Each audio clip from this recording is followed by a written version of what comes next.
할렐루야. 코로나로 어려운 시기를 지나고 있는 우리 모든 그리스도인들에게 하나님께서 이사야 선지자를 통하여 말씀하셨습니다. 두려워하지 말라. 내가 너와 함께 함이라. 놀라지 말라. 나는 네 하나님이 됨이라. 내가 너를 굳세게 하리라. 참으로 너를 도와주리라. 참으로 나의 의로운 오른손으로 너를 붙들리라. 말씀하신 하나님의 은혜를 감사하면서 이 시간 마음과 뜻과 정성을 다해 다 함께 예배드리도록 하겠습니다.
사랑이 많으신 아버지 하나님, 부족한 저희를 선택하여 주옵시고 주님 믿음으로 구원받게 하시며 하나님의 자녀 삼아주시고 천국 백성 삼아주심을 감사드립니다.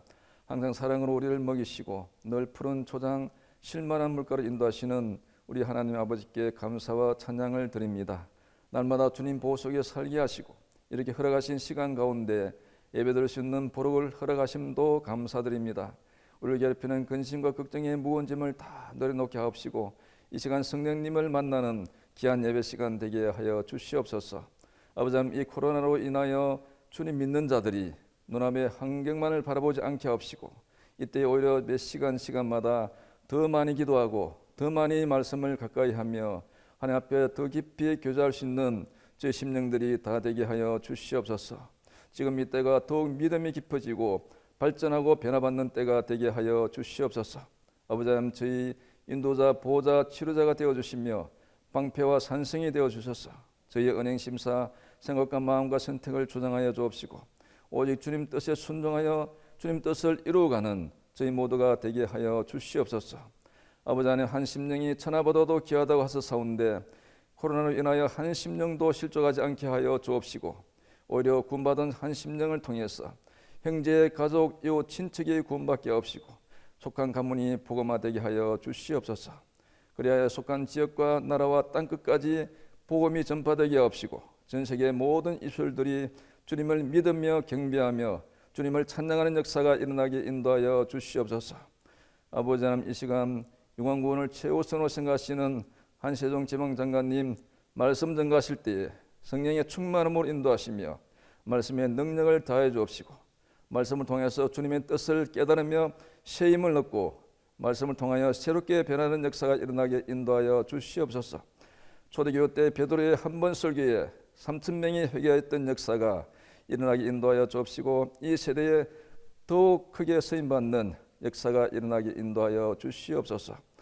아버지 하나님, 코로나가 힘을 잃게 하옵시고 구세군 교회 또한 모든 교회들에게 새벽 이슬 같은 젊은이들이 몰려오게 하시며 많은 심령들이 모여들게 하셔서 이 나라가 믿음으로 부흥되며 복음화되며 땅까지 주님의 사랑과 은혜와 복음이 증거되는 역사가 일어나게 인도하여 주시옵소서. 저희 믿는 성도들이 밟는 땅이 성지가 되게 하여 주옵시고 손을 대는 곳마다 축복과 통로가 되게 하여 주옵시고 만나는 사람마다 하나님께 쓰임받는 사람들이 다 되게 하여 주시옵소서. 이 모든 순서를 주님께서 주관하여 주옵시고 주님 홀로 영광 받아 주시옵소서. 사랑이 많으신 주 예수님의 이름으로 기도드리옵나이다.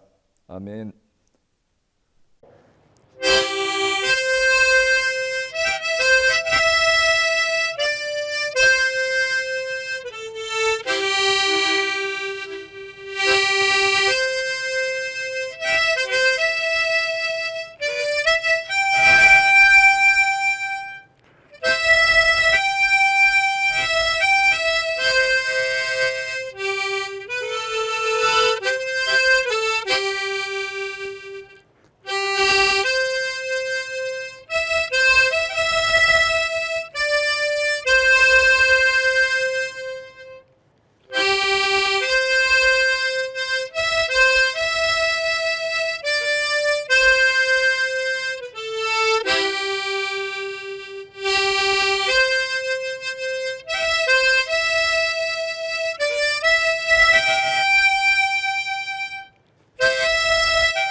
우주 만물의 창조주이시며 주인 되시는 하나님 아버지께 이 시간 영광을 돌립니다.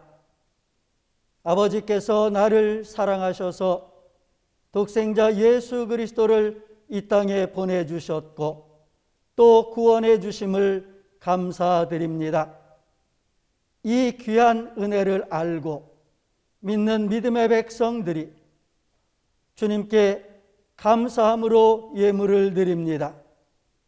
하나님의 것을 하나님께 구별하여 드리오니 드리는 믿음을 귀하게 받아주시고 봉헌하는 예물을 통하여 하나님의 뜻이 이루어지게 하시고 천국 복음이 더욱 널리 퍼져나가게 하옵소서.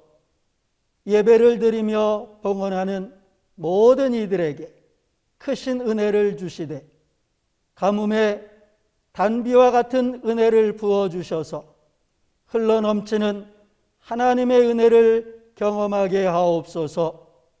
예수 그리스도의 이름으로 기도드리옵나이다. 아멘.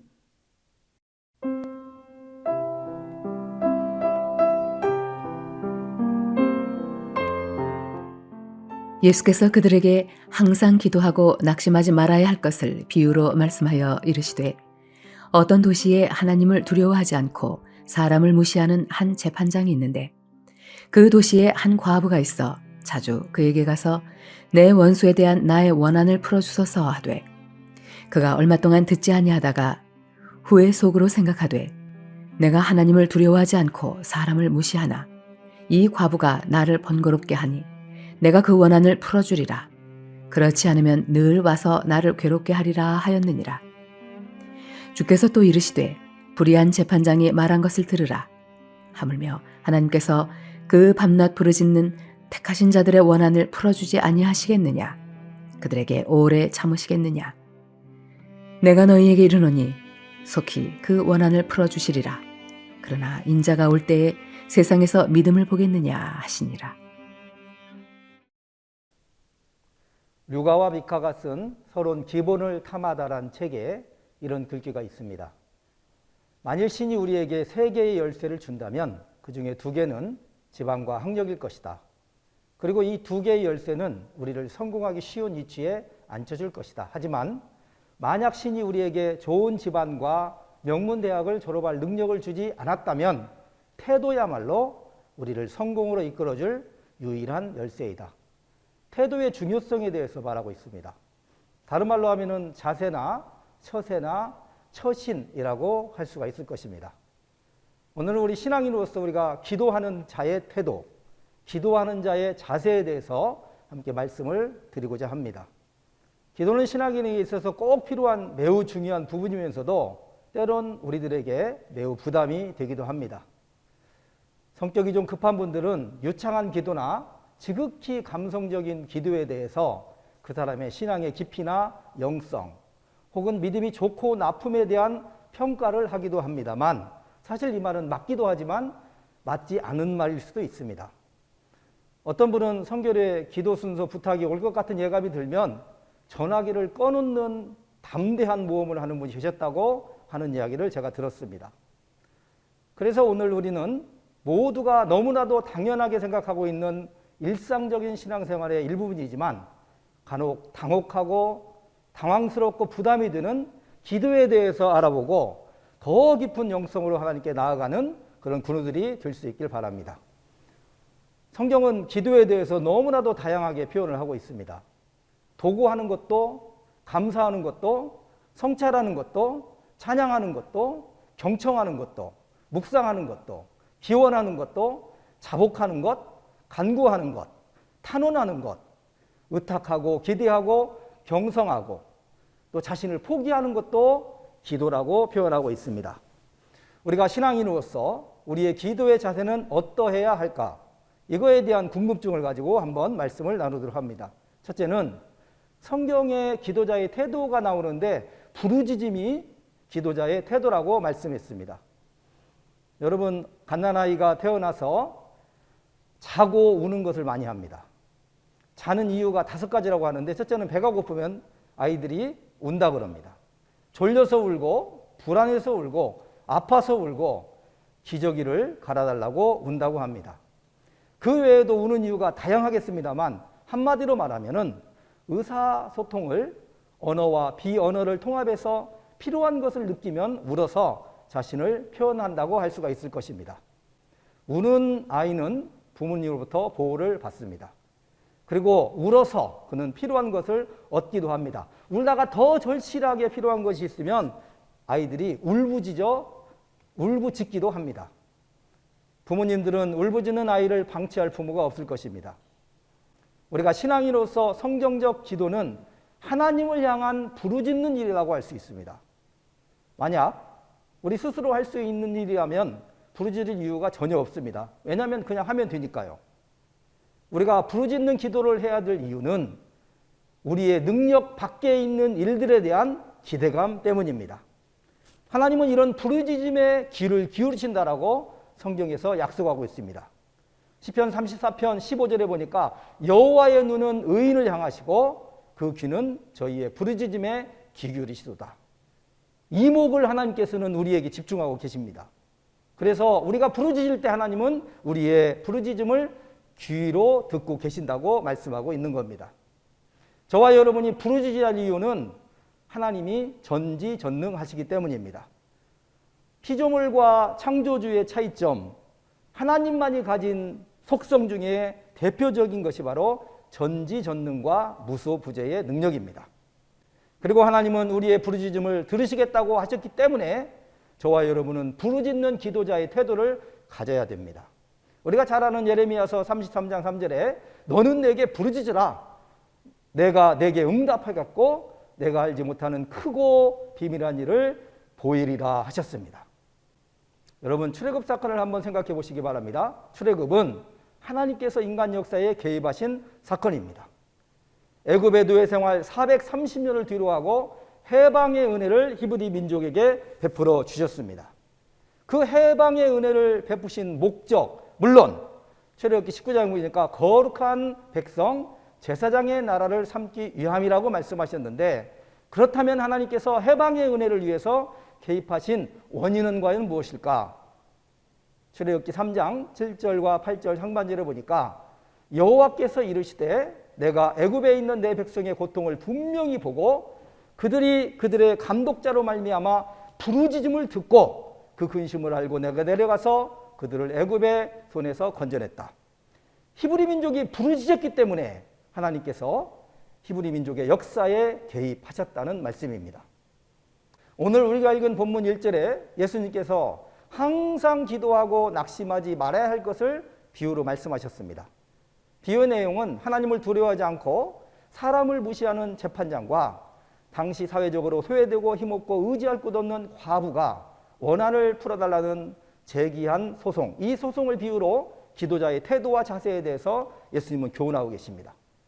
하나님을 두려워하지 않고 사람을 무시하는 재판장이라고 해도 지속적이고 반복적인 간청에 그가 번거롭고 괴로워서 그 과부의 억울함을 풀어주었다. 하물며 하나님께서 그 밤낮 부르짖는 택하신 자들의 원한을 풀어주지 아니하시겠느냐?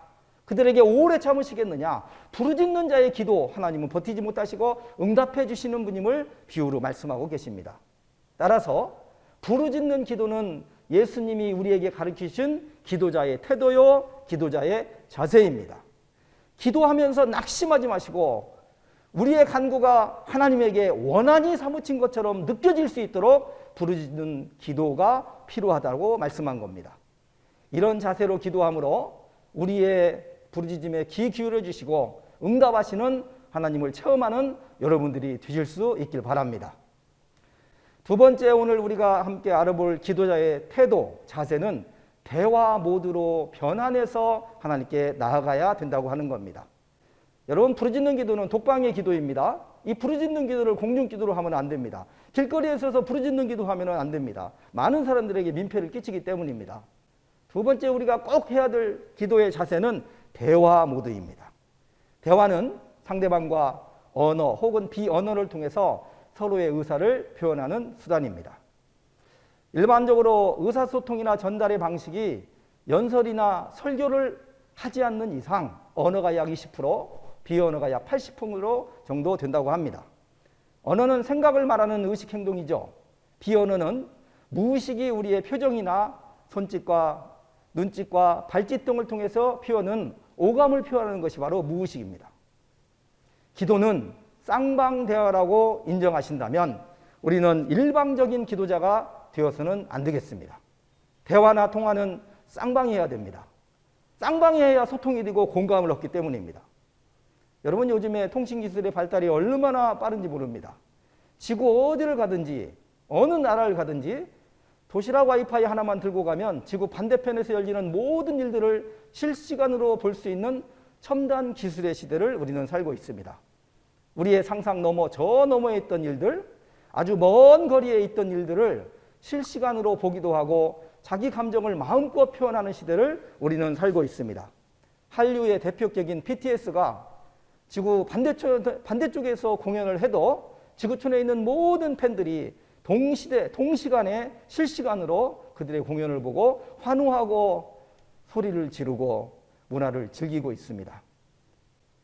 기도가 대화라면, 저와 여러분이 하고 있는 이 기도가 대화라고 인정한다면, 기도는 이 땅에 사는 하나님의 백성들이 하늘 보좌에 계신 아버지 하나님과 의사를 교통하는 쌍방통화라고 하는 것입니다.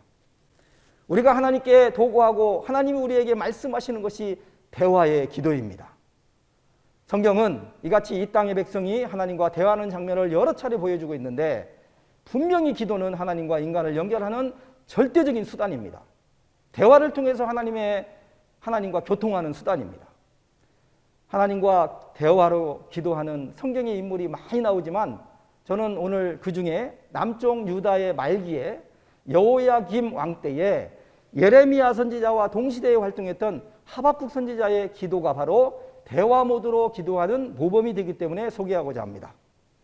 하박국 선지자는 레위인으로서 성전에서 찬양하는 임무를 맡은 사람으로 활동했습니다만, 그때 바벨론이 남유다를 침공해서 그는 레위인이었지만 선지 사명을 감당하는 사람이 되었습니다. 당시 남유다는 바벨론 제국의 침략으로 매우 혼란스러운 상황이었습니다. 한마디로 전쟁 중이었고 그 나라의 운명도 위태한 상황이었습니다. 하박국 1장과 2장에서는 하박국 선지자가 기도하시고 하나님이 응답하시는 대화 모드의 기도 장면이 기록되어 있습니다. 하박국 1장 1절에서 5절, 하박국은 부르짖어 기도했습니다. 하나님, 왜 이런 강포와 죄악과 폐악과 겁탈과 분쟁이 우리나라의 가운데 일어났습니까? 악인 바벨론이 의인 유다를 애워싸는 것이 하나님의 정의입니까? 이때 하나님은 이같이 대답하십니다. 하박국 1장 5절에서 11절입니다. 내가 갈대아 사람 곧 바벨론 제국을 일으켜서 너희를 포로로 잡혀가게 할 것이다. 다시 하박국은 하박국서 1장 12절에서 17절 말씀에서 이렇게 항변합니다. 기도합니다. 그런데 왜 하필이면 잔인하고 악한 바벨론을 통해서 우리를 징계하십니까? 악인이 의인을 삼키고 있는데 세상 나라가 하나님 나라를 징계하는 것, 이게 옳은 일입니까? 하나님은 다시 대답하십니다. 하박국서 2장 1절부터 20절 말씀에 모든 것은 다 때가 있다. 하나님의 때, 내 때가 되면 악한 바벨론을 내가 심판할 것이다. 바벨론도 망할 것이다. 그러나 오직 의인은 믿음으로 말미암아 살리라. 이런 하나님과의 대화를 통해서 하나님의 섭리를 깨달은 하박국은 하박국서 3장을 통해서 이제 감사의 기도를 하나님께 드립니다.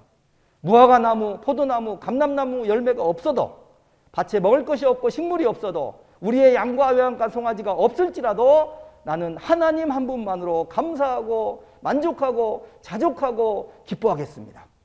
여러분, 여기서 열거한 6가지는요, 당시 유다 백성들이 살아가는데 가장 기본적인 삶의 기본이 드는 것들입니다.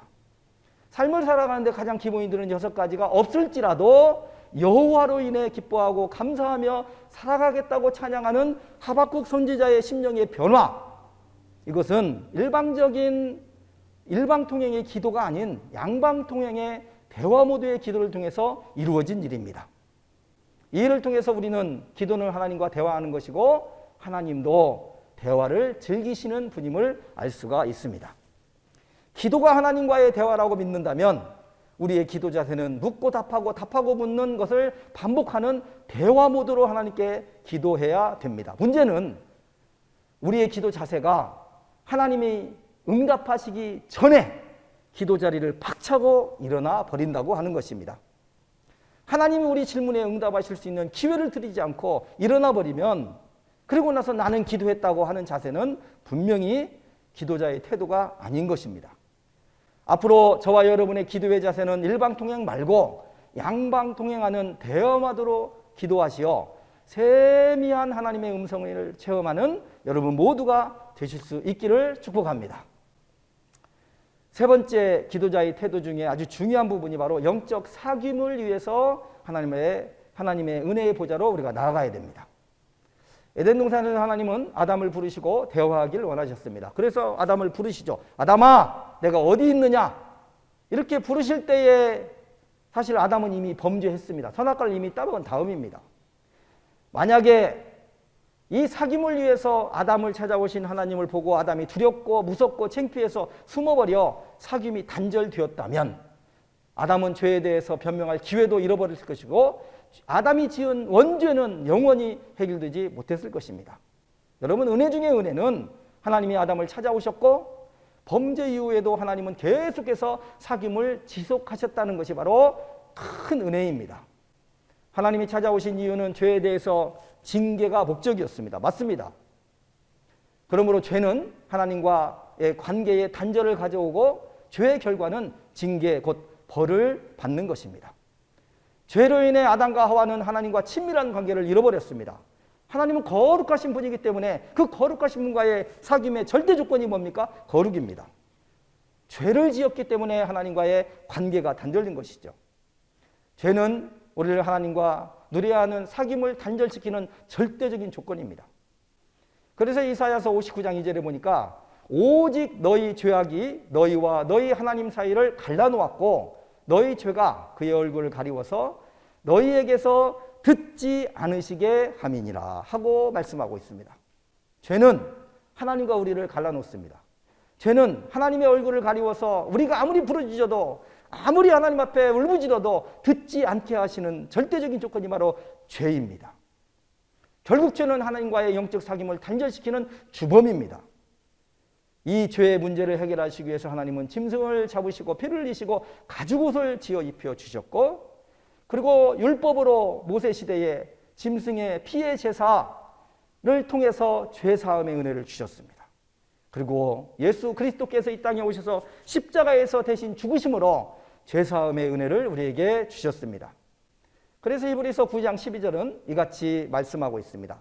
염소와 송아지의 피로 하지 아니하고 오직 자기의 피로 영원한 속죄를 이루사 단번에 성소에 들어가셨느니라. 여러분, 그러므로 하나님과의 영적 사귐의 시작은 뭡니까? 십자가 사건입니다. 그리고 십자가에 설리신 예수 그리스도의 보혈은 영원 불변의 진리입니다. 골로새서 2장 13절 말씀은 또 이같이 말합니다. 또 범죄와 육체의 무할례로 죽었던 너희를 하나님이 그와 함께 살리시고 우리의 모든 죄를 사하셨다. 여기서 여러분 중요한 단어 맥락은 모든 죄를 사하시고 라는 표현입니다. 죄로 영적 사귐이 단절되었는데 그 원인을 우리 주님 예수께서 십자가에서 죽으심으로 대속의 보혈을 흘려주심으로 해결하셨습니다. 그래서 저와 여러분은 이제 예수를 믿음으로 하나님과 영적 사귐을 다시 시작하게 되었습니다.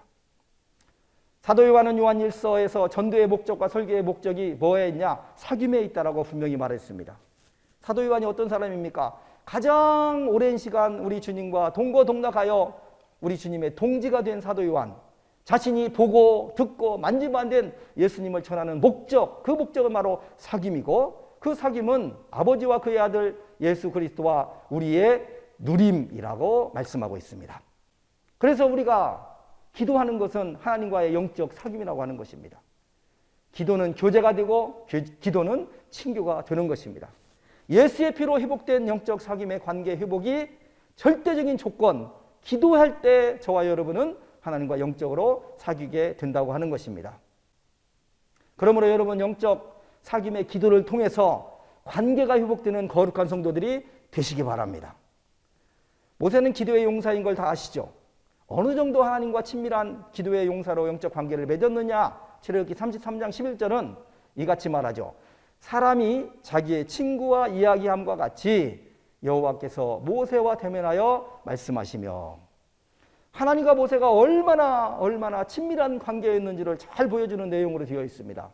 그리고 두 번이나 모세에 대해서 하나님은 나의 벗이라고 표현하고 있습니다. 부럽습니다. 그러나 여러분, 부러워하기만 하지는 마십시오. 우리에게도 하나님은 동일한 기회를 주셨기 때문입니다. 예수님은 우리에게 이같이 말씀하셨습니다. 요한복음 15장 14절에서 15절 말씀, 포도나무 강론 속에 있는 말씀입니다. 너희가 나의 명대로 행하면 곧 나의 친구라. 이제부터는 너희를 종이라 하지 아니하고 종은 주인이 하는 것을 알지 못함이라. 너희는 나의 친구라고 하느라. 내가 아버지께서 들은 것을 다 너희에게 알게 하기 때문에 너희는 나의 친구라는 표현입니다. 모세가 누렸던 하나님과의 친밀한 관계, 예수님께서는 나의 벗이라고 불릴 수 있는 가능성을 저와 여러분에게도 열어 놓으신 것입니다. 18세기 영국이 산업혁명으로 인해서 물질적으로 굉장히 풍요롭게 되었습니다. 그러나 도시화로 인해서 도시 빈민의 문제는 큰 사회 문제가 되었습니다. 이때 시골에서 한 소년이 일자리를 찾아서 도시로 올라왔고, 그 소년은 도시의 뒷골목에 아주 작은 전당포에서 겨우 취직이 되고 배고픔을 면할 수 있게 되었습니다. 그곳은 가장 가난한 동네였으며 그곳에 사는 사람들의 생활은 도시 빈민으로 전락했기 때문에 처참한 환경과 가난 속에서 허덕이고 있었습니다. 그 소년은 매일 아침마다 가게 앞 골목을 청소하기 위해서 문을 열 때마다 지난밤 술로 밤을 지새운 소망 없는 사람들의 흔적을 바라보면서 절망했습니다. 여기에 무슨 희망이 있는가? 이 사회에 무슨 희망이 있는가? 절망의 구렁텅이로 떨어지고 있을 때에 그는 사촌을 만나서 교회에 가게 됐고, 교회에 다니면서 성경을 읽기 시작했습니다. 어느 날 아침에 읽고 있던 시편 5편 3절의 말씀이 그 소년의 가슴에 들어왔어요. 엄청 큰 감동으로 다가왔습니다. 여호와여, 아침에 주께서 나의 소리를 들으시리니 아침에 내가 주께 기도하고 바라리이다. 절망 가운데 빠져있던 이 소년에게 이 말씀은 새로운 소망으로 기도하는 계기가 되었습니다. 이 말씀을 외우며 부르짖으며 기도하기 시작했습니다. 주여, 나를 변화시켜 주시고 나를 통하여 어두워져가는 이 세상을 변화시켜 주옵소서. 그 소년은 아침마다 기도하면서 하나님께 부르짖으며 매달렸습니다. 그리고 시간이 지나서 하나님은 그가 기도한 것처럼 가장 먼저 그를 변화시켜 주셨고, 그리고 그를 통해서 세상을 변화시켜 주셨습니다. 그에게 베푼 구원을 통해서 세상을 구원하기 시작했습니다. 그 소년이 누구일까요? 바로 우리 구세군의 창립자 윌리엄 부스입니다. 여러분, 지금 코로나로 인해서 우리가 처한 환경을 보면서 포기하거나 좌절하지 마시기 바랍니다. 그런 생각이 들어오거든 그런 생각할 시간에 예수 그리스도의 이름으로 기도하시기 바랍니다. 하나님은 지금도 우리를 여전히 도와주시기를 원하고 계십니다. 우리가 간절함으로 부르짖고 마음의 소원을 두고 기도한다면 하나님은 우리를 도우실 것입니다. 오늘 하나님의 말씀에 나타난 기도자의 태도, 기도자의 자세에 대해서 알아봤습니다. 정리하면 기도자는 부르짖을 상황이면 부르짖는 기도의 태도를 가져야 된다고 말씀드렸습니다. 하나님과 주고받고 하는 대화 모드로 기도하는 자세가 우리 가운데 필요하다고 말씀을 드렸습니다. 그리고 아주 친밀한 영적 사귐을 통해서 친구에게 하듯 이렇게 하나님께 기도하는 자세가 필요하다고 말씀을 드렸습니다. 성경이 이미 검증하여 기록한 기도자의 자세를 여러분의 기도의 자세로 받아들이셔서 모세와 같은 기도의 용사, 다윗과 같은 기도의 용사, 다니엘과 같은 기도의 용사, 바울과 같은 기도의 용사들이 될 수 있기를 주님의 이름으로 축복합니다. 기도하시겠습니다. 우리를 하나님의 거룩한 자녀 삼아주시고 기도할 수 있는 특권 허락하여 주셔서 감사를 드립니다. 하나님, 오늘 말씀 주신 것처럼 부르짖을 상황이면 부르짖어 기도하게 하시고 하나님과 영적 대화를 통하여서 하나님의 뜻을 발견하기로 하신다면 우리로 하여금 하나님의 음성이 들릴 때까지 하나님의 은혜의 보좌에서 하나님의 음성을 사모할 수 있도록 은총을 베풀어 주시고 가장 친밀한 영적 사귐을 통하여 하나님과 늘 대화하는 주의 백성 삼아 주시옵소서. 우리 주 예수 그리스도 거룩하신 이름으로 기도드리옵나이다. 아멘.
주 예수 그리스도의 은혜와 하나님 아버지의 극진하신 사랑하심과 성령의 교통하심이 머리 숙여 예배하는 모든 무리들 가운데 이제로부터 영원까지 함께 계실지어다. 아멘.